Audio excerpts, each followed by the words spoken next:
Buenas tardes a todos. Estamos esta tarde con Mirele Vistre. Hablaremos sobre los momentos polémicos en la historia de Israel, segunda parte. Mirele, bienvenida. Muchísimas gracias. Muchas gracias nuevamente. Buenas tardes a todos. Espero que no les haya ido tan mal con el temblor, pero bueno, vamos a hablar de temas polémicos y son temas que también pusieron a temblar a la sociedad israelí. A ver qué les parece.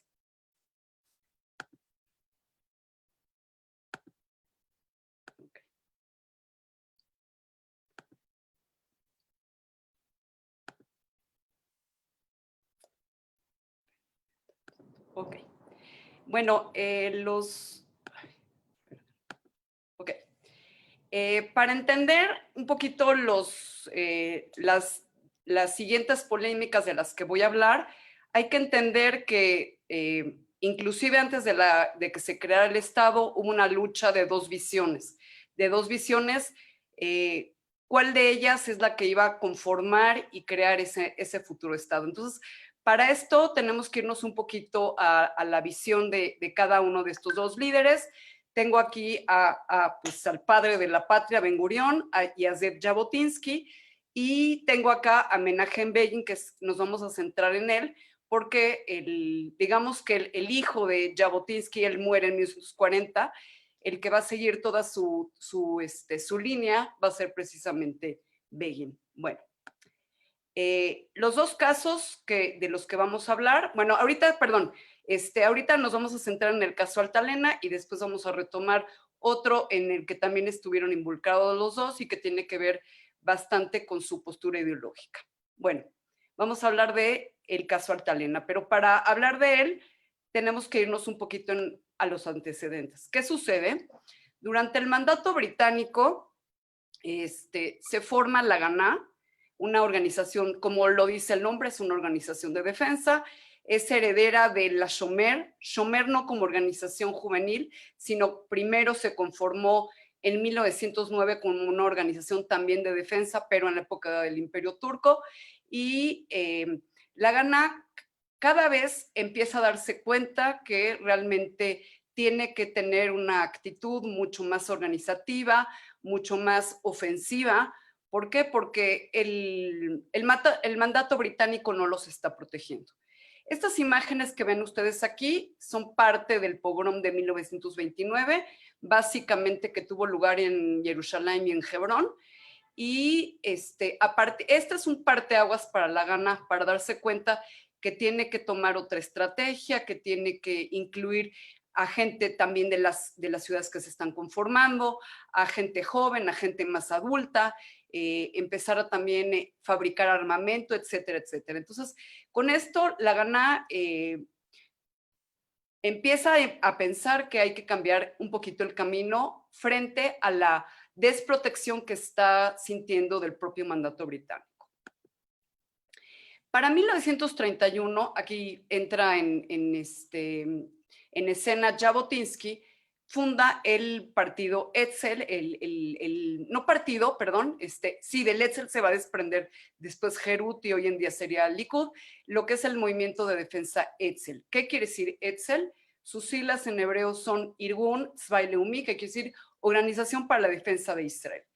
Y les puse este mapa para que entendamos el símbolo, o sea, qué implica este mapa que está en el símbolo.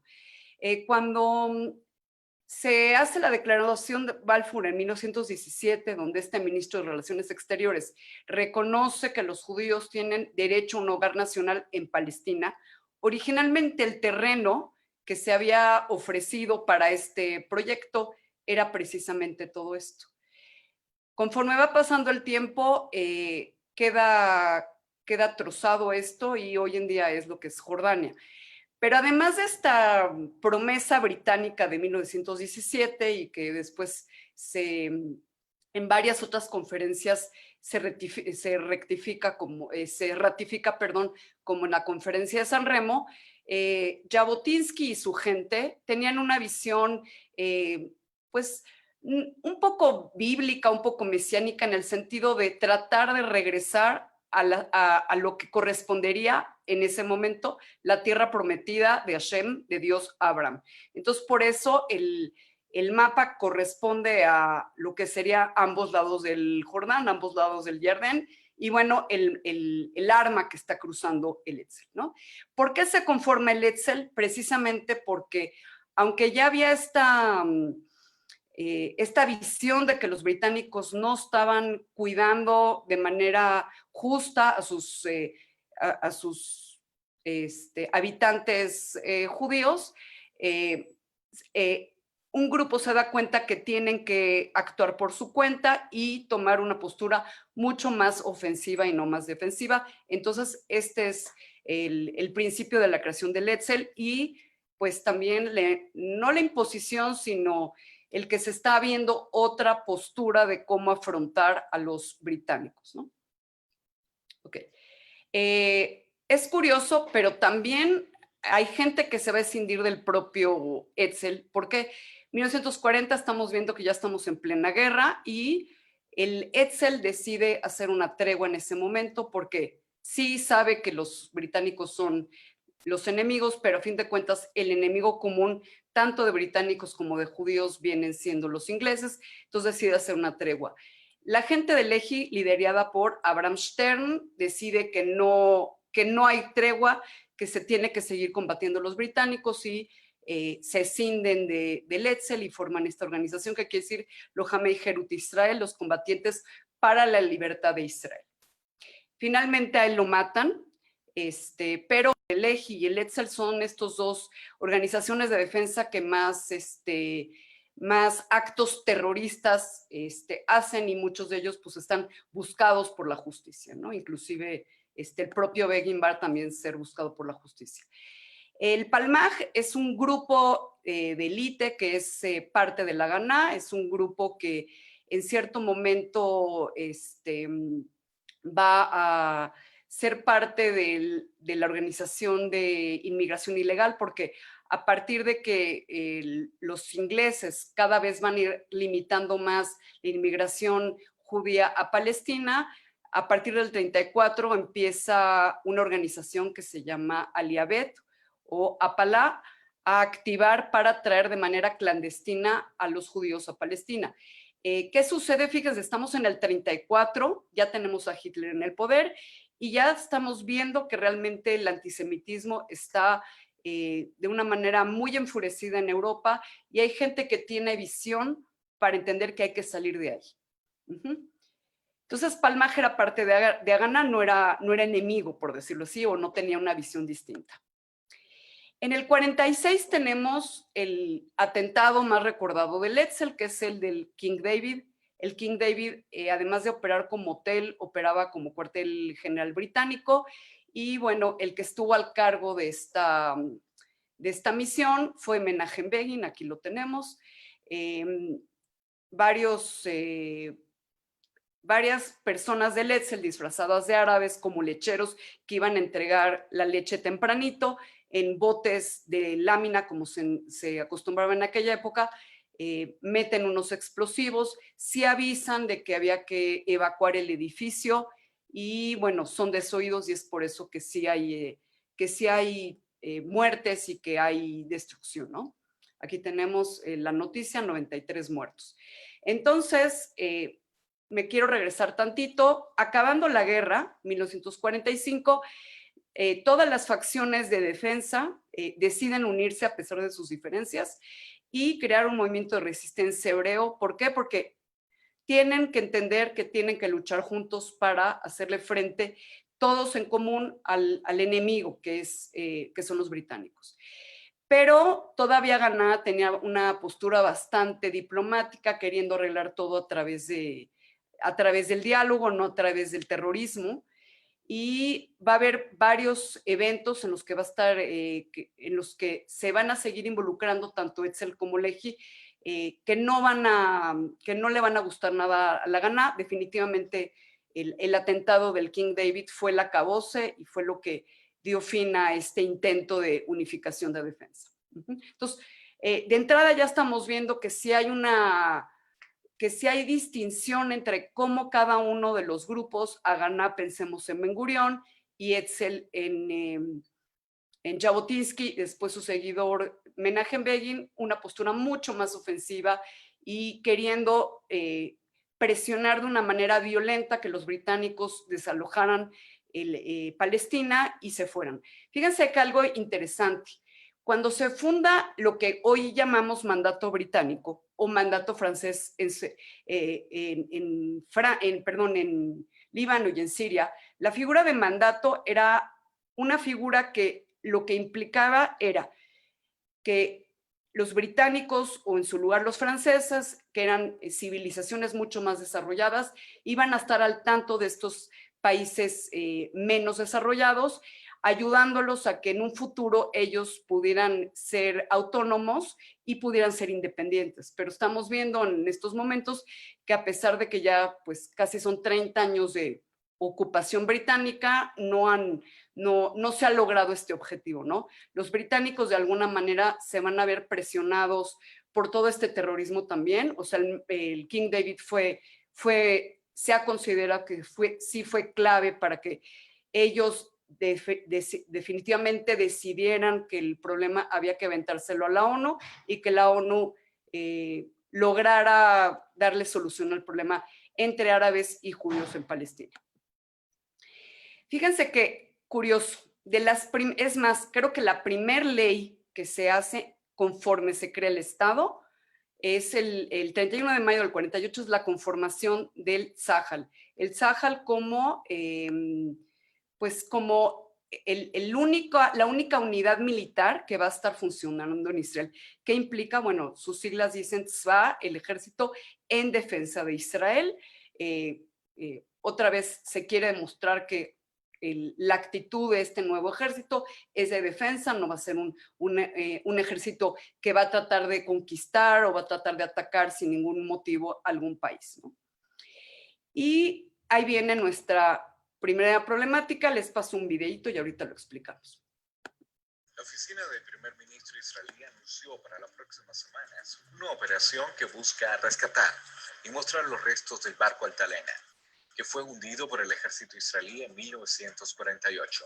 Según señalan, el hecho que el rescate sea posible no significa que sea fácil, porque tendrían que tomar la decisión si tirar de la nave a cabo entero o en trozos, dependiendo de su condición. Altalena trae un recuerdo significativo para los israelíes. Es el barco que Ben Gurión mandó hundir en la costa de Tel Aviv a poco de haberse declarado el Estado de Israel. La nave traía consigo un importante cargamento de armas y aproximadamente, entre otros, 800 refugiados sobrevivientes del Holocausto nazi. Hoy en día, la decisión de Ben Gurión, quien nunca fue juzgado por su acción, a pesar de los años, sigue trayendo polémica en el pueblo judío. Les habló Are Gustavo Calderón para Infolife TV. Ok. ¿De qué se trató este hundimiento? Bueno, pues es la primera posibilidad de guerra civil en Israel. Esto sucede apenitas, se había conformado el Estado. Sabemos que al día siguiente de la declaración de independencia, Israel entra en guerra con los países árabes de su derredor y también con Irak y Arabia, aunque no hacían frontera, le entran a la guerra. Bueno, resulta que justamente en cierto lapso de junio, más o menos a 2 semanas de empezada la guerra, la ONU declara una tregua y realmente había necesidad de armamento. Etzel, que tenía sus oficinas hasta ese momento de comando en París, logra tener un buen arsenal de armas que lo trae en este barco Altalena. Altalena es un seudónimo que usó Jabotinsky, el padre del movimiento, porque también fue un escritor y alguien que daba discursos. Si buscan, inclusive está un discurso de él en yiddish, previendo todo lo que se veía venir en la guerra y tratando de convencer a la gente de que había que hacer algo, ¿no? Pero bueno, entonces se tenía este armamento, ya se había emitido la ley donde todas las organizaciones de defensa se tenían que unir en el Tzahal y cualquier otra pues iba a ser ilegal. Hay como varias versiones, según la que se lea, pues estuve consultando varias, según la que se lea es la postura que se toma, ¿no? En algunas va a decir que realmente pues el Etzel no acató la orden oficial de que se debía de dejar de activar de manera independiente porque ya había un organismo de defensa mancomunado, por decir.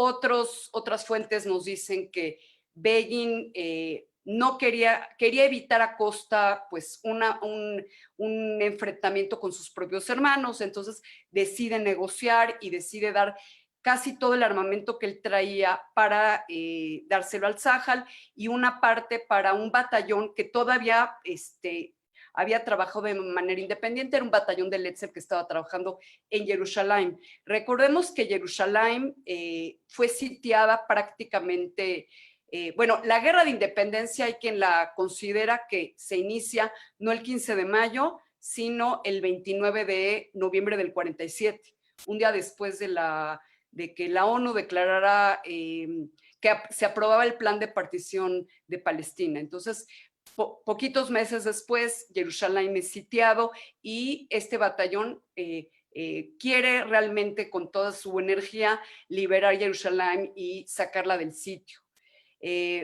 Sabemos el destino, ya vimos el video en el que el barco es hundido, estaba también Rabin al cargo bajo órdenes de Ben Gurión, aunque hay crónicas que hablan que se sacó la bandera blanca y que Menachem Begin salió del bote para salvarse y los que después, ya que se empezó a hundir el bote, también salieron.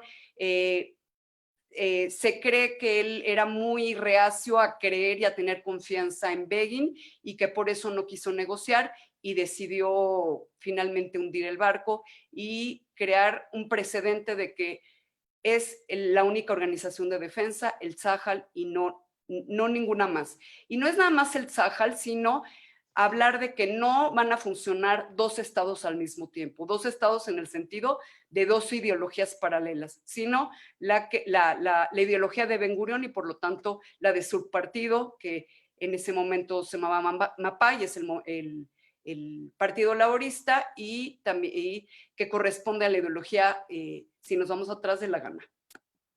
Ok. Se dice que el gran logro de Ben Gurión pues, fue definitivamente haber evitado la guerra civil. Él se sabe que, bueno, me voy a regresar porque este es anterior. Ok. Se sabe que él habla con su gente y les pide de favor que no tomen ningún tipo de represalias contra la gente de la Gana. Lo que hay varias crónicas que dicen que ellos no estuvieron dispuestos a dar las armas que sí se pudieron rescatar por todo este enojo que se provocó, pero Ben Gurión trata de calmar a su gente, decirle, por favor, no vamos a dispararle a la Gana, a la gente de Ben Gurión, previendo que, bueno, pues es un estado recién creado, se tiene una guerra internacional en varios frentes, qué necesidad de crear otro problema más, ¿no? Entonces, en ese sentido es muy, muy reconocido Ben Gurión Menachem Begin por este lado, pero por otro lado, pues la gente de Ben Gurión lo aplaude por haber puesto de manifiesto que hay un solo estado, hay un solo gobierno, hay un solo organismo de defensa y que pues todo el mundo se tiene que acatar a esto. ¿Okay? Bueno, ahora sí. Aquí tengo preparado dos momentos históricos muy importantes que tienen que ver con el tema de Shoah. Uno es el acuerdo de reparaciones con Alemania Federal. Acuérdense que Alemania estaba dividida todavía. Y el caso Eichmann. Entonces, vamos a ver de qué trata. Bueno, recordemos el contexto. Tenemos pues un Israel muy pobre, un Israel que pues ya para los momentos que estamos hablando, acaba de terminar la guerra. En 3 años se le duplica la población a Israel. Hay quien habla de un aproximado de 650,000 que había en 1948. Para 1951 pues ya tenemos pues ya tenemos más del 1.300.000, y pues no hay dinero. En ese momento todavía no tenemos un Estados Unidos que nos está apoyando como lo hace ahorita. Entonces, pues en este contexto de necesidad y de no tener ni siquiera la capacidad para absorber de manera pues mucho más digna a la gente que está llegando, sobrevivientes y gente que está huyendo del antisemitismo de los países musulmanes, pues los tiene que acoger en estos campos transitorios, en estas casas de campaña temporales, ¿no? Ok, sabemos que fue una época de muchísimas necesidades. Aquí tenemos, es la época de la tzena. ¿Qué quiere decir tzena? Austeridad. Aquí tenemos fila de gente, pues cuando había ciertos productos que se pudieran conseguir, no siempre había los productos. Aquí encontré muchos de estas cartillas de racionamiento hasta se venden en la famosa tienda en línea eBay, si a alguien le interesa. Aquí hay una imagen donde pues no hay café, se les acabó el café. O sea, todo funcionaba de acuerdo a si tenían el producto, que muchas veces pues no lo tenían, ¿no? Y algo importantísimo, los países árabes ya habían comenzado un boicot económico contra Israel, y no nada más ellos de manera directa, porque pues sabemos que no tienen relaciones, sino tratar también de presionar a que los países que le vendieran a Israel no le iban a poder vender a ellos. Entonces, yo sé que va a ser posterior porque la Coca-Cola entra hasta los 60, pero los que llegamos a visitar Israel, pues antes de que se globalizaran más las cosas, únicamente conseguíamos Coca-Cola. Pepsi era para el mundo árabe. Esto está muy curioso y muy interesante porque me encontré estos como productos que son una muestra muy, muy real de la época de la necesidad de aquella época. Una, pues estamos viendo un lápiz que pues está casi terminándose, pero pues hay tal necesidad que hay que sacarle lo máximo de provecho. Y otro es medios cuadernos. Era tal la escasez de material que había, que a los niños se les entregaba en cierto momento medio cuaderno. Y ese medio cuaderno, si el niño demostraba que de veras le echaba ganas y tenía buena letra, después se le daba un cuaderno completo. Pero también es un reflejo de en qué estado pues, socioeconómico se encontraba el país. Obviamente todo esto generó pues un mercado negro. Aquí tenemos hasta un disfraz de Purim de Shuk Shahor, que es la expresión en hebreo de mercado negro, ¿no? Y bueno, pues aquí el póster está tratando de combatir ese mercado negro que es perjudicial. Finalmente, pues aquí ya tenemos en escena nuevamente nuestro homenaje en Begin. Se opone de manera contundente contra estos acuerdos. El acuerdo final se firma en Luxemburgo, por eso también se le conoce de esa manera, pero hubo negociaciones antes en las que básicamente intervinieron Sharet, Nahum Goldman, que era el presidente de Organización Sionista Mundial, y bueno, pues también Ben Gurión. ¿Qué sucede en todo este interín? Yo quise percibir quién es el que tuvo la iniciativa y me encontré con varias versiones. La primera es que Chaim Weizmann, esto sucede inclusive antes de que terminara la guerra, en el 44 trata de ponerse en contacto con los aliados para que ellos presionaran para que Alemania, acabando la guerra, asumiera su responsabilidad y le pagara a los judíos una compensación por lo sucedido. Esa es una. Otra, que el propio presidente de Alemania es el que va a tener la iniciativa, y otra que Ben Gurión es el que lo va a solicitar. Es interesante, pero lo que se le pide es, ahorita les digo exactamente la cifra. Se le había pedido 3.450.000 millones de marcos alemanes. Perdón, no es cierto. Esa es la cifra que se le dio finalmente a Israel. Se le pedía más de, o sea, lo que le termina dando Alemania a Israel son 845.000 millones de dólares. Según esto, ellos estaban pidiendo mucho más. Hicieron un cálculo de cuánto aproximadamente le representaba a Israel absorber a un inmigrante, y según los cálculos le representaba $3,000. Y bueno, esto es lo que obtuvieron. Obtuvieron parte en dinero y parte también en maquinaria, en trenes, los famosos Mercedes-Benz que fungieron como taxis en algún momento. Y bueno, volviendo un poquito a la problemática del asunto, este Menachem Begin lo que está diciendo en el discurso que aquí dice y también una carta que él manda a la Knesset es lo siguiente. Este es el único cálculo, dinero, por unos pocos millones de dólares realizarán un acto abominable. Claro, prometen establecer una nueva compañía de ingeniería civil o algo por el estilo, pero asegúrense de que estas sumas pronto van a desaparecer y se van a disolver. ¿Y dónde conseguirán otros 6 millones de judíos para el dinero de sus asesinos? Es atroz. Todo el tiempo, este Menachem Begin y también algunos grupos religiosos, el partido también comunista, estuvieron en contra de aceptar este acuerdo.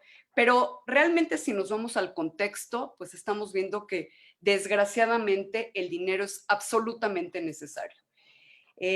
Nada más para que se den cuenta una cifra, en ese año, no sé si 52 o 53, el 87.5% del dinero que se utilizó para el presupuesto general venía precisamente de los fondos que entraron dentro del acuerdo de reparaciones.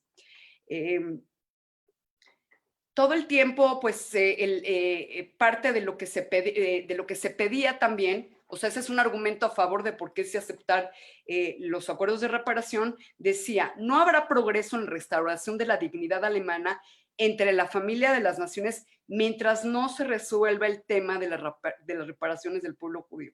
O sea, dejen que los alemanes asuman su responsabilidad. Y conforme vaya pasando esto, realmente los propios alemanes van a lograr también sanar su culpa y todo lo que pasó en la guerra. Otro argumento es que no era necesario que los descendientes de los asesinos heredaran esta culpa, ¿no? Pero bueno, aunque nosotros estamos varios años lejanos a esto y realmente era un tema mucho más sensible en ese momento porque acababa de terminar la guerra, pues sabemos que es problemático todo esto que sucede, pero Ben-Gurión, desde una perspectiva siempre muy pragmática, sabe que necesita el dinero aunque venga de Alemania.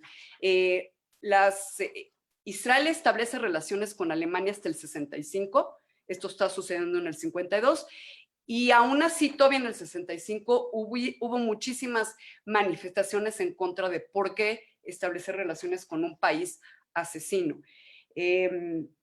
También otro de los argumentos que encontré de estos grupos anti es que están catalogando a todos los alemanes como nazis, y bueno, sabemos que eso tampoco es cierto, ¿no? Que hubo gente que no estuvo de acuerdo con Hitler, que hubo justos entre las naciones, pero hay que tomar en cuenta que hoy podemos estudiar el tema con un poquito más de perspectiva y no lo tenemos tan a flor de piel como en ese momento. Ok, estoy revisando. Cuando Menachem Begin, otro de las frases clave o las frases así como más incisivas que dijo referente a esto, dijo, en su momento, refiriéndose al caso Altalena, pedí que no dispararan, di la orden que no disparen, por favor, pero ahora lo haré. Será una batalla a muerte.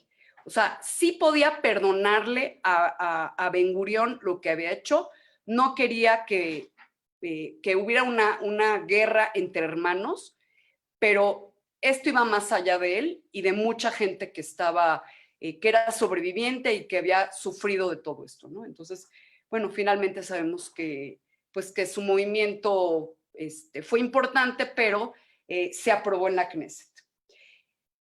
Ok. Ahora vamos con el caso Eichmann. No es que yo quiera platicar precisamente qué fue el caso Eichmann, hay muchísima literatura, muchas cosas. Yo me quiero más que nada enfocar a cómo se percibía la Shoah hasta antes del caso Eichmann y cómo el caso Eichmann fue un parteaguas en cómo se le dio la vuelta a esa percepción. Ahorita van a entender de qué estoy hablando. Ok. Nada más para darle entrada, este es Gideon Hausner, que él era el fiscal del caso, y dijo algo que pues se convirtió en frase célebre, ¿no? En el lugar que me encuentro frente a ustedes, los jueces de Israel, para acusar a Adolf Eichmann, no estoy de pie solo. Conmigo aquí, en este momento, están 6 millones de fiscales. O sea, cómo en ese momento Israel se asume como la cara del pueblo judío y de estos, y la cara de todos estos sobrevivientes o todas estas víctimas que pasaron por esto. Entonces, como Israel, sabiendo que Eichmann es culpable, quiere hacer las cosas lo más legal posible, porque sabemos que el secuestro fue ilegal, pero llevarlo a la justicia. Ok. Bueno, ¿por qué les pongo esta fecha? Porque realmente, si hacemos un estudio pues, bastante profundo de si se hablaba del tema de Shoah en Israel en aquella época, realmente casi no se hablaba. Yo les voy a enseñar algunos ejemplos y vamos a después entender por qué el caso Eichmann va a dignificar aún más ahora a los sobrevivientes. Hubo una discusión de qué día establecer como día de recordación de la Shoah. Mucha gente quería que precisamente, como en ese momento el levantamiento del gueto de Varsovia era así como que el más importante y el que más reflectores acaparó, por decirlo así, aunque sabemos que hubo muchos otros rebeliones en guetos, en campos de concentración, etcétera. Algunos sobrevivientes luchaban para que precisamente que el levantamiento fue en noche de Pesaj, se hiciera ese día. Definitivamente, religiosamente no se puede, pero se decidió utilizar el mes de Nisan, que es un mes donde es un mes de luto. A partir del segundo día de Pesaj se empieza a contabilizar el Omer, entonces es una época de luto propicia realmente para insertar, digamos que uno de los días que van a conformar a partir de este momento la identidad israelí. Pero fíjense algo, le van a agregar Ukbura, porque ellos también quieren rescatar de la parte del heroísmo y vamos a ver qué es heroísmo hasta ese momento.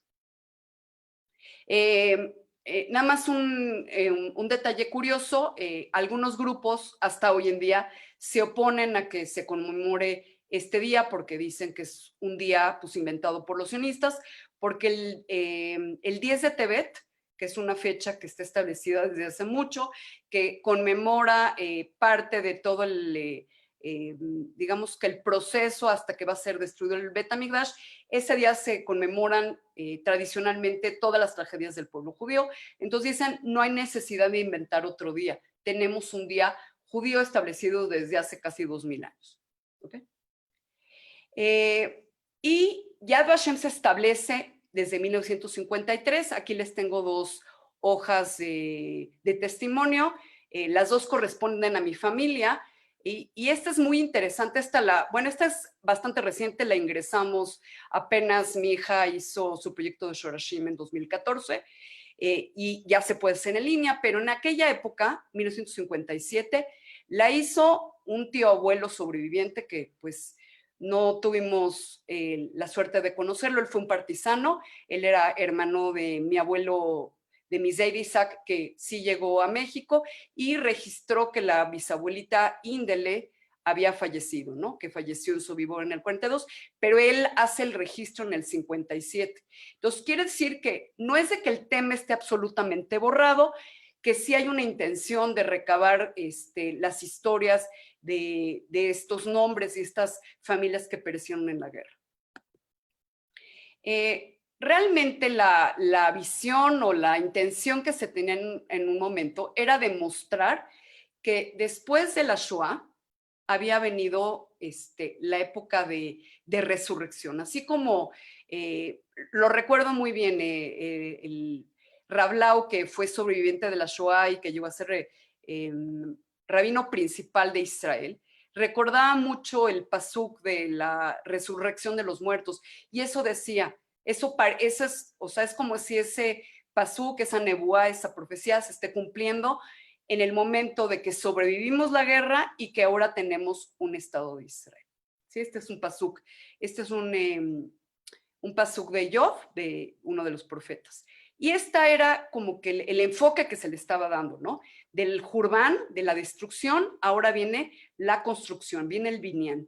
De Mishua, la catástrofe, eso quiere decir literalmente la palabra Shoah, viene la Tkuma, viene la resurrección. Inclusive hasta en una narrativa museística podemos verlo. ¿Por qué? Ustedes aquí ven los dos letreros de Yad Vashem y Museum Herzl o Har Herzl, que es donde están enterrados todos los héroes de la patria. Hay una parte donde hay una pequeña escalerita que está pues, a la altura como del estacionamiento, donde tú viniendo de Yad Vashem subes para llegar a Har Herzl. O sea, es como si vinieras de estas profundidades, de esta destrucción que te quisieron hacer, no lo lograron y finalmente nos pudimos recomponer después de esta tragedia. Tuvimos una resiliencia impresionante y podemos tener un Estado de Israel hoy en día. Pero, ¿por qué pongo este título tan fuerte? Porque realmente hubo, dentro de lo que cabe, bastante silencio y hasta vergüenza. Y se los voy a demostrar con algunos pequeños ejemplos. Todo el tiempo, la idea era que, ahorita me regreso a esta imagen. En un principio, la resistencia que se rescató fue la resistencia militar, al que veíamos inclusive, yo tengo un poquito más de 50 años, mis ceremonias de Yom HaShoah eran Mordejai Anilevich, era el héroe que había dado su vida por lograr organizar una rebelión en el gueto de Varsovia y que las muertes no fueran en vano, o sea, defenderse hasta el último aliento. Esta frase, no vayamos como ovejas al matadero, fue una frase que de alguna manera se sacó de contexto de Abba Kovner. Abba Kovner fue el líder del levantamiento del gueto de Vilna, él también fue partisano, y después fungió como testigo en el caso Eichmann. Aquí tenemos a Hausner. Y dice lo siguiente, Hitler está haciendo, lo que está haciendo es un complot para destruir a todos los judíos europeos. Los judíos lituanos serán los primeros en la fila. No nos dejemos llevar como ovejas al matadero. Es correcto, nosotros somos débiles y sin defensa, pero la única respuesta al enemigo es la resistencia. Entonces, tristemente, o sea, él claro que estaba empujando a que la gente se resistiera y que no se dejara morir y que no fuera en fila a que lo fueran a matar al matadero, ¿no?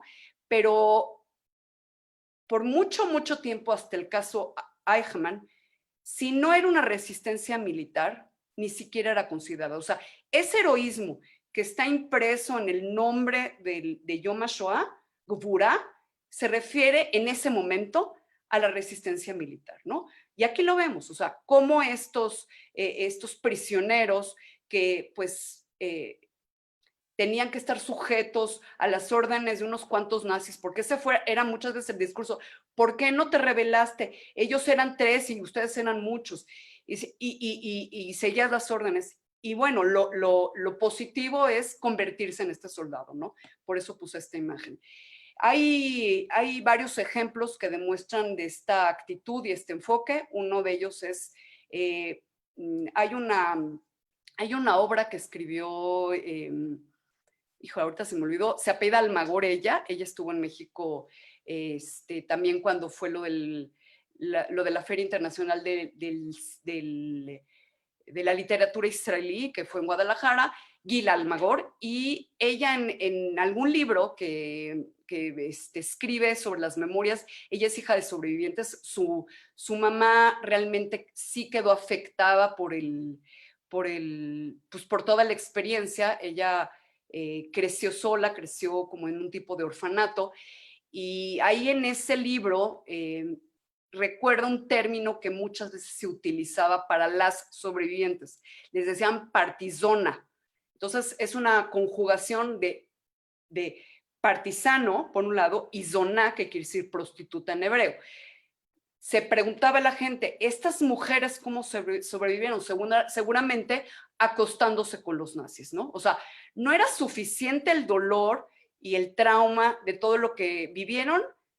Llegaban a Israel y sus propios hermanos los humillaban. O también sabiendo de gente que no tenía ningún récord de haberse resistido militarmente, les decían sabonim, les decían jabones. Sabiendo, hoy en día se ha comprobado que la teoría del jabón realmente, pues, no, o sea, fue inventada por los nazis como para humillar aún más a los judíos. Y esta es otra historia. Mijael Gilad, antes de que hebreizara su apellido, él fungió como parte de la policía dentro del caso Eichmann.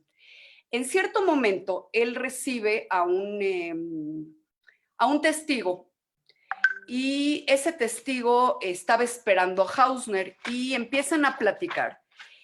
Y el testigo, es que no viene el nombre del testigo, es parte de una entrevista que le hacen, no sé si le hace una organización uruguaya o él fue a Uruguay, pero bueno, esa es la última pista que yo le encontré a este hombre. Dice que es de un shtetl que se llama, impronunciable, PRZEMYSL.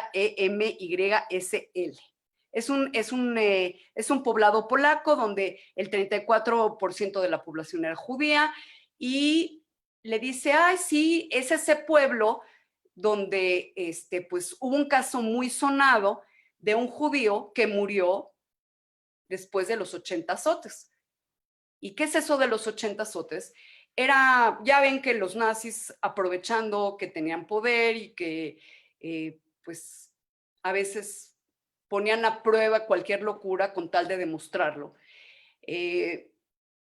Habían castigado a este hombre, en ese momento tenía 16, 17 años, y el castigo era los 80 azotes, ¿no? Y normalmente todos los que pasaban por este castigo morían. Pero a este dentista, que era el testigo, le había llegado el rumor de que Mijael había fallecido y él no falleció. Entonces dice, oye, pero ¿cómo es posible? Tú llevas tantos años trabajando en este caso y ¿por qué no funges tú mismo como testigo? Entonces le empieza a platicar su historia. Le dice que, bueno, pues sobrevivió, él pasó también por Auschwitz y cuando él ya es traído por la Agencia Judía de Israel, pues empieza a platicar un poquito su historia y a esa persona a la que le estaba platicando se lo platica en yiddish y él se voltea y le dice a su esposa, hijo, estos sobrevivientes verdaderamente quedaron tan traumatizados que ya están inventando cosas que no podrían ser ciertas. Él sí entendía hebreo. Entonces, él decidió en ese momento dejar de hablar porque los propios judíos no creían lo que sus propios hermanos estaban platicando. Y bueno, se hizo una película que no he logrado localizar, se llama El Azote 81.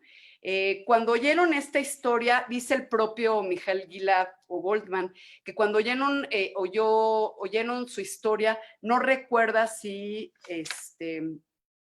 Ante Zuckerman, que fue uno de los sobrevivientes y que también fue fundador del gueto Lojameya, perdón, no del gueto, del Kibbutz Lojameya Getaot, los combatientes de los guetos, o Haim Guri, que fue un poeta, no recuerda quién, dice, entonces ese es el Azote 81.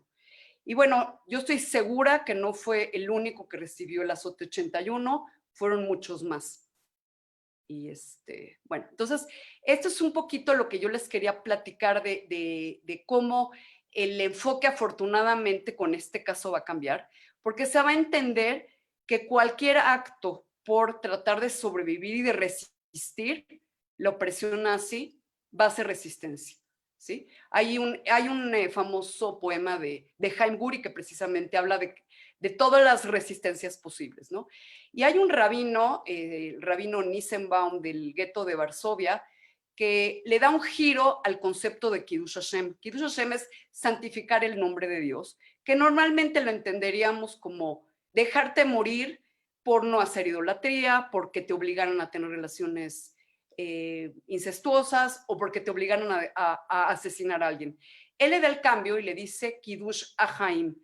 Tenemos que hacer lo posible por santificar nuestra vida. Los alemanes no les importaba si tú eras religioso, si eras practicante. Lo que les importaba era que tú tenías sangre judía. Pues ahora nosotros tenemos que hacer lo posible. Si hay que comer carne de caballo que no es kasher, no importa. Tenemos que hacer todo lo posible por sobrevivir. Bueno, me voy a... Ok. Híjole. Tengo otro tema preparado, que tiene que ver con... A ver, creo que tengo que cerrar este. Ok, disculpen, ¿eh? No. Ya lo... Ok, creo que ya.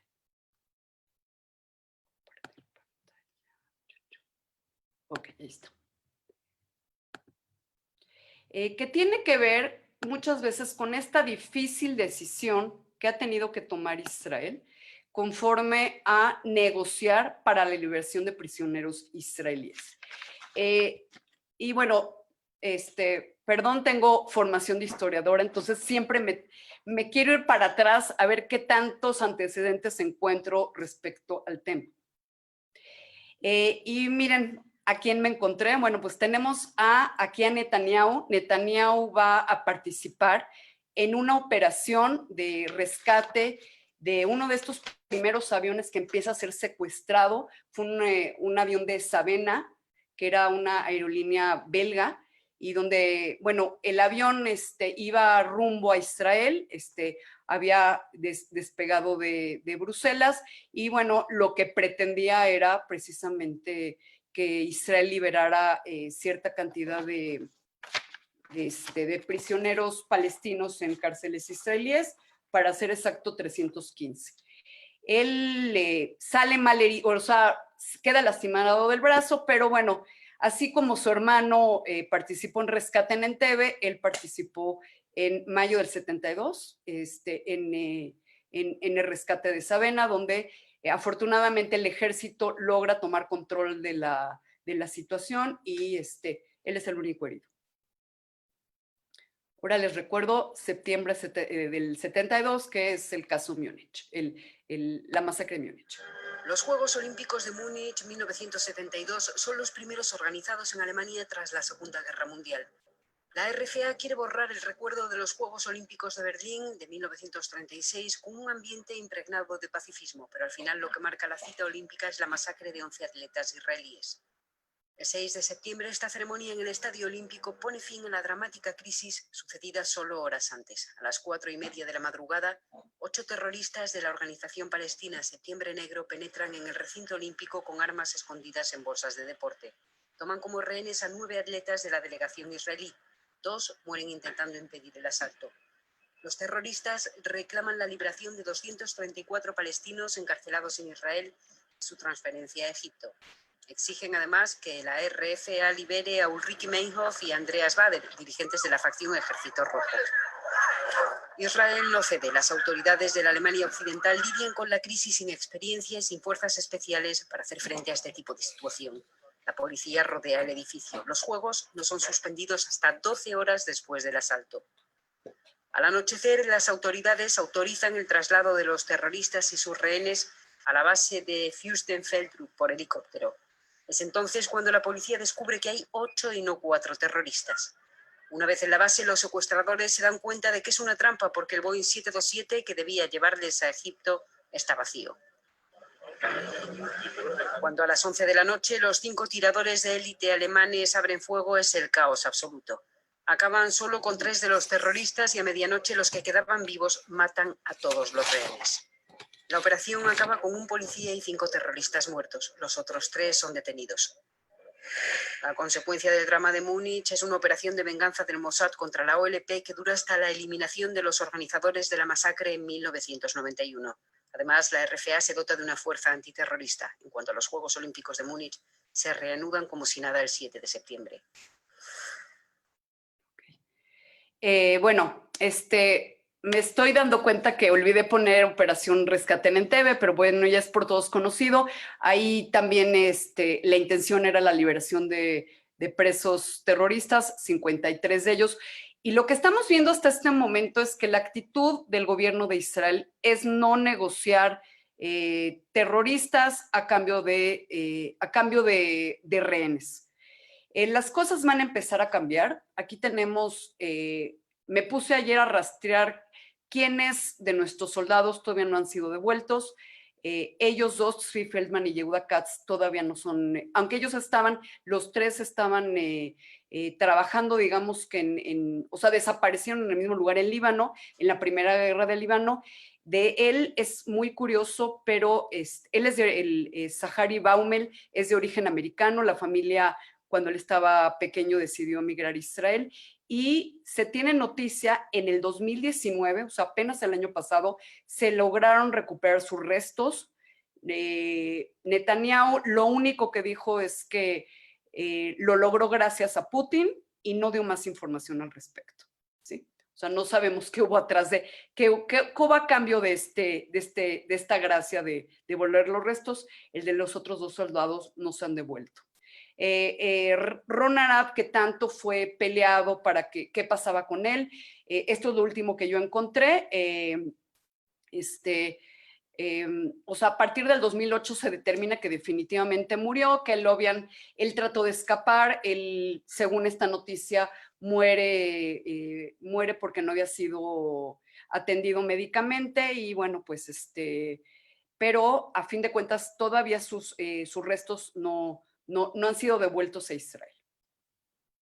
Y bueno, pues aquí tenemos una de las tantas protestas que hubo pidiendo la devolución de Gilad Shalit, Regev y Goldwasser. Ahorita vamos a ir. Una pregunta, Alberto. ¿Tengo tiempo para acabar? ¿Me puedo seguir unos minutitos? Híjole. Sí, mírele, adelante. Ah, perfecto. Ok. Porque yo tu silencio ya lo había asumido como un sí. Ok. En un principio, si recuerdan, Gilad Shalit había sido secuestrado en el 2006 en la frontera con Gaza y Hamas es el que lo había secuestrado. Un poquito de tiempo después, en la frontera norte, ahorita nos estamos ya enfrentando contra Hezbollah, que es el partido chiita que activa en el Líbano. Hay un ataque de parte de la milicia en territorio israelí y hay varios muertos y secuestran a estos dos soldados. Entonces, en un principio, las manifestaciones que pedían la devolución de los soldados pedían por ellos tres. ¿Okay? Espérenme tantito. Ahorita me regreso. Ellos, los cuerpos de ellos dos sí fueron devueltos en 2008. Todavía hasta casi el último segundo no se tenía con claridad si se iba a regresar a vivos o a muertos. Él todavía no estaba casado, él llevaba un poco menos, casi ya llevaba un año casado y su esposa se convirtió también en una gran activista buscando su liberación y bueno, la liberación de ellos dos se dio a cambio de algo, no se dio de gratis. Aquí está la devolución de los restos y bueno, pues como siempre hay declaraciones de que sabemos que es una decisión dolorosa, ¿no? Una de las personas que se liberó en este intercambio fue Samir Kuntar. Él pues fue muy criticada esta liberación porque él tenía bajo su cargo varias cadenas perpetuas y él había hecho un atentado terrorista tremendo en el 79 en Aria, en una ciudad norteña en Israel. Y bueno, finalmente fue asesinado. Perdón, aquí me estoy adelantando. Es recibido como héroe. Aquí tenemos pues, a héroes y a líderes de la opinión pública mundial que vale la pena. Tenemos al presidente de Siria y tenemos al anterior presidente de Irán, Ahmadinejad, en el 2009.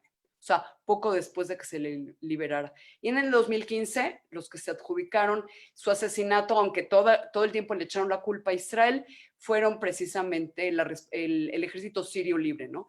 Ya ven que tenemos esta guerra interminable en Siria. Y bueno, aquí ahora sí vamos a hablar de Gilad Shalit, aunque fue fue secuestrado antes, la liberación de estos dos muchachos fue anterior, por eso quise saltarme un poquito la cronología. Pese a que el 79% de la población israelí está de acuerdo, parte de los familiares de las víctimas de ataques palestinos se opone porque cree que el costo es demasiado alto. A última hora interpusieron 4 recursos legales para detener el proceso, pero la justicia israelí ordenó que todo siga según lo planeado. El padre del soldado cautivo hace más de 5 años en un escondite de Hamás ya instaló una bandera en el techo de su casa en señal de celebración. Cuando fue tomado prisionero, Gilad Shalit tenía 19 años y desde entonces solo se lo ha visto en videos. Nunca ha sido visitado por la Cruz Roja para constatar su estado, lo que lo convirtió de prisionero a secuestrado según las leyes internacionales. Un soldado emblemático para Israel, a cambio del cual se liberará a 1.027 prisioneros árabes. En la otra cara, Arnold Roth perdió a su hija en un atentado suicida palestino en 2001. Y una mujer sentenciada por su participación en ese ataque quedará libre producto del intercambio. Todos queremos ver a Gilad Shalit a salvo y en casa, pero creo que se está fallando en el precio que se pagará. El precio es altísimo. Liberaremos gente que ha dedicado sus vidas a matar israelíes. Por eso, un grupo de familiares de víctimas de atentados palestinos presentó recursos legales en la Corte Suprema de Israel. Hasta último minuto intentaron detener el intercambio, ansiado por una familia que ha acampado por meses frente a las oficinas del primer ministro israelí para presionar algún tipo de acuerdo. Bien, esperando. Según una encuesta del periódico israelí Yediot Aharonot, el 79% de la población aprueba el intercambio que está pronto a producirse. Quienes están en contra dicen que es un riesgo para la seguridad, pero hasta el primer ministro asegura que esta era la única manera de volver a ver a Gilad Shalit. Si todo se desarrolla según lo previsto, este martes Israel instalará en 2 cárceles separadas a los más de 1.000 presos palestinos prontos a ser liberados e iniciará desde ahí la primera fase, la entrega de 477 hombres y mujeres, 300 de los cuales estaban condenados a muerte, y recibirá a cambio al soldado que es hoy un símbolo del conflicto. Paz González, CNN Chile, Atlanta. Ok, bueno, dentro de los que se liberaron, está Marwan Barghouti. No es cierto, perdón, se pensaba liberar. Es que en una fuente decía que lo liberaron y estuve revisando y dijeron que finalmente no. Él fue apresado por Israel durante la segunda intifada en el 2002. Tiene varios cargos de asesinato y él es considerado uno de los candidatos más fuertes. Si se hicieran elecciones y él estuviera libre para ser elegido, dicen que él seguiría en vez de Mahmoud Abbas, que es mucho más popular que Mahmoud Abbas. Al que sí se liberó es a Nael Barghouti. Ya revisé, los Barghouti es una familia pues muy prolífica que pues se ha mantenido mucho con esta lucha por lograr tener su país. Habíamos hablado en la primera plática del BDS que también un Barghouti, Omar, fue el cofundador del BDS. Y bueno, a él lo liberaron. Él era el preso de mayor antigüedad en cárcel israelí. Se le liberó con este intercambio y finalmente se le volvió a apresar en el 2014. Y ustedes vieron un papá que estaba tratando de convencer al entrevistador que no era correcto que se liberara gente que estaba poniendo en peligro a la sociedad israelí con este afán de liberar a Gilad Shalit. Y me regreso al 2001. No sé si recuerden que durante la primera intifada, uno de los atentados más llamativos y más mortales fueron justamente el desbarro. Este fue el terrorista, tristemente portando un Corán en la mano, pensando que Dios lo llamó a que hiciera esto. Y estas fueron todas las víctimas de este atentado. Y el papá del señor que está hablando es precisamente el papá de esta niña, de Malki. Y esta es la entrevista que se le hace al autor intelectual de Sbarro, que justamente se terminó liberando después de esta negociación, pero que se estaba luchando para que no se liberara. ¿Ya lo viste?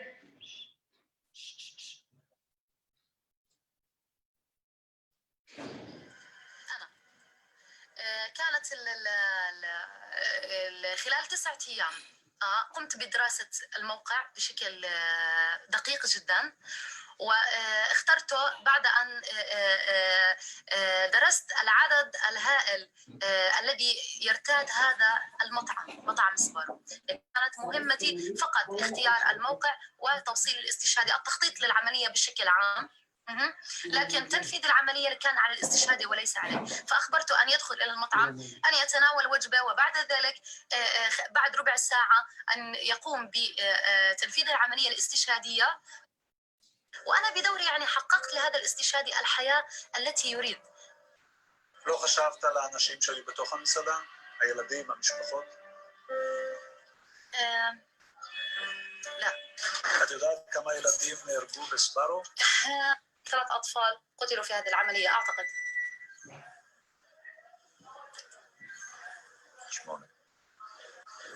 8. 8. Bueno, esta es la carta que le manda esta familia Roth para tratar de convencer a Netanyahu de que no los libere, y bueno, sabemos que pues finalmente se fue liberado. Es interesante saber que desde el 86 existe una organización que se llama Almagor, que trata, estas son víctimas de terrorismo, y que está presionando para que Israel no caiga en estas redes de negociación y que se liberen terroristas que finalmente van a volver a recaer. Si ustedes se meten a la página, ya la tenía preparada, pero no importa, se meten, ustedes pueden revisar cuál es el cargo que hizo cada uno de estos terroristas y también avisar si alguno de ellos les saben que haya recaído y hecho algo para demostrar que realmente no es una buena estrategia que ha seguido Israel.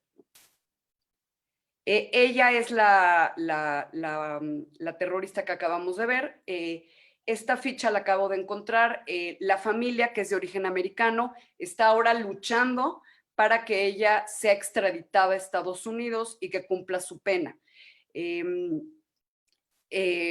Actualmente ella vive en Jordania, ya logró casarse con uno del grupo dentro de estos 1027 que fue liberado, se casó con uno de ellos y pues como ven está muy satisfecha es más satisfecha al enterarse de que no mató 3 sino 8 niños. Aquí está la niña. A mí lo que me impresiona, hace rato usé la palabra resiliencia, que muchas de estas familias crean fundaciones para honrar la memoria de sus hijas. Aquí está esta niña Malki, ella es una foto de la familia y ella tenía una hermanita, bueno, con discapacidad, entonces se hizo una fundación en honor a niños con discapacidad, sabiendo que era una de las cosas que más le gustaba aportar. Se llama Keren Malki, se pueden meter, hay varias organizaciones de soldados o de víctimas que son creadas por sus familias como para restaurar el nombre y canalizar de manera positiva toda esta tragedia, ¿no? Afortunadamente, Gilad Shalit sabemos que se comprometió, no he visto una foto de la boda, pero es la última foto que encontré. Él en cierto momento estuvo en México apoyando a la organización Shalva, que nos dio un espectáculo maravilloso para Yom Ha'atzmaut, que fue traído hasta nosotros por Monte Sinai, que le tocaba la conmemoración, ¿no? Y bueno, estos son los últimos soldados y civiles que están secuestrados recientemente. Tenemos estos 2 soldados, Adar Goldin y Oron Shaul, que no sabemos de su paradero desde el 2014, la última operación de margen protector en Gaza.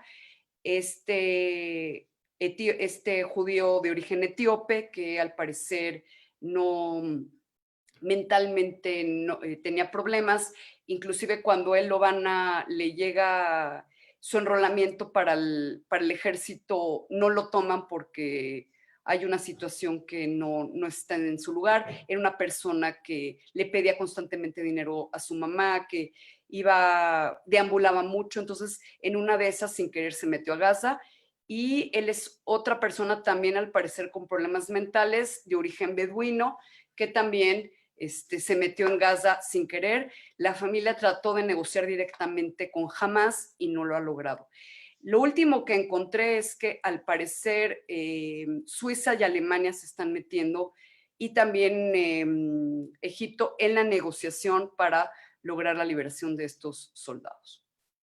Pues esto es un poquito lo que les quería yo traer.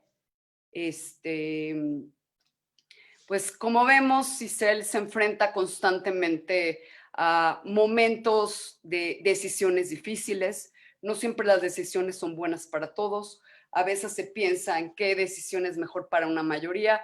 Y bueno, siempre va a haber gente que pues no va a salir contenta de esto, ¿no? Pero bueno, pues esto es un país, Israel, yo creo que en general pues trata de ver por el bien de su mayoría y de toda su población, ¿no? No sé si hay alguna pregunta, algo que quisieran aclarar o una situación, por favor. Pueden levantar la mano y les abrimos el micrófono, o bien lo pueden escribir en el chat y con mucho gusto podemos leer sus preguntas. También en Facebook nos lo pueden escribir como un comentario. Max, ¿quieres hablar? Puedes abrir tu micrófono. Miri, soy Moti Lashak, ¿cómo estás? ¿Cómo estás?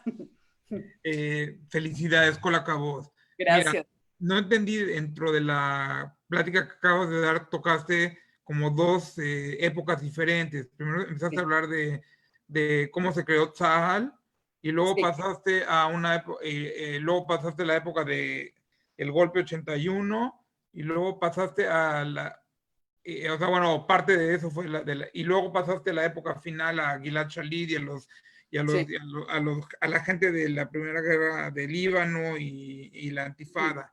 No entiendo cuál es de la partición, cómo es que pasaste de un tema a otro.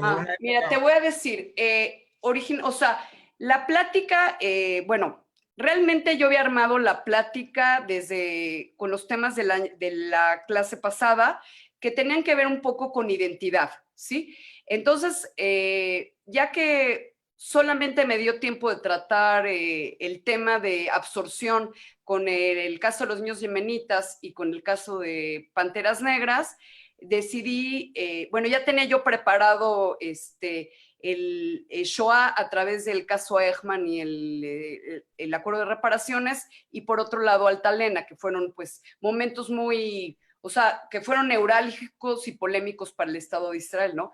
Pero que de alguna manera también rescatan esa parte de identidad de me voy por la izquierda, me voy por la derecha, un solo ejército, tengo que acatar las órdenes de un solo líder, o sea, en ese sentido.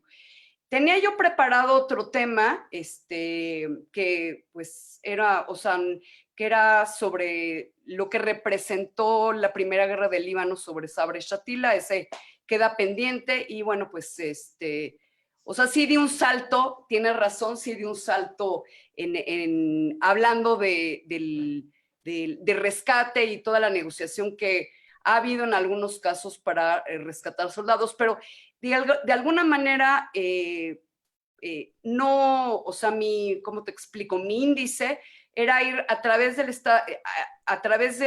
la historia del Estado, ir como buscando pinceladas de momentos de decisiones difíciles, ¿no? Esa era un poquito la intención. A lo mejor tiene razón, o sea, la última parte ya fue como fuera de, pero esa era un poquito la intención. Gracias. Gracias por tu observación. Bueno, ahorita si todavía no hay una pregunta, recuerdo algo que también leí para toda esta preparación de la plática, y decía que realmente la relación entre Jabotinsky en su momento con Begin era muy, muy tensa. Se conocieron hasta el 34 y hubo varios encuentros. Jabotinsky insistía en que había que sacar a la Judea de Europa. Él fue uno de los primeros que previó que se venía la Shoah prácticamente. Y Ben Gurión estaba como que más centrado en la construcción del Estado en Palestina, no tanto en la diáspora, sino en la construcción del Estado. Y en cierto momento se dicen de una manera muy fea una a otro. Por ejemplo, Ben Gurión se refiere a Jabotinsky como Hitler Jabotinsky. Obviamente lo están diciendo en un momento que todavía no saben los alcances de Hitler, si lo quiero aclarar. Y Ben Gurión y Jabotinsky se refiere a Ben Gurión sobre su línea como los rojos, la suástica roja se refiere a la línea ideológica de Ben Gurión. Entonces, o sea, a lo que me refiero es que realmente Israel ha estado formándose a través de ideologías y de posturas que pues cada quien dentro de su plataforma piensa que va a ser lo mejor para el Estado, ¿no? Y bueno, y hemos probado tanto izquierda como derecha, y bueno, pues hay cosas que no han funcionado y hay cosas que sí, ¿no? Entonces, también un poquito hablar de ideología en ese sentido. Gracias.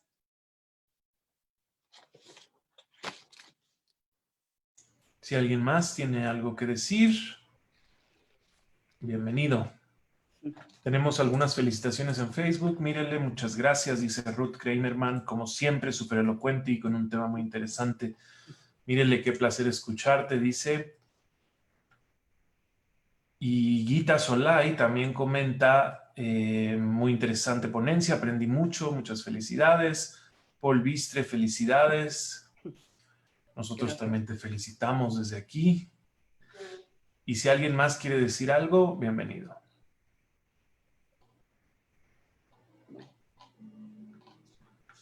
Pues al parecer no, mírele. No. Te agradecemos mucho, nos vemos pronto. Claro. Muchísimas gracias a ti y a todos. Gracias y Jodesh Tov a todos, porque justamente este mes son 2 días de Rosh Hodesh, entonces todavía estamos en Jodesh, en Rosh Hodesh. Entonces, Jodesh Tov a todos, buen mes a todos y cuídense, que estén muy bien. Jodesh Tov.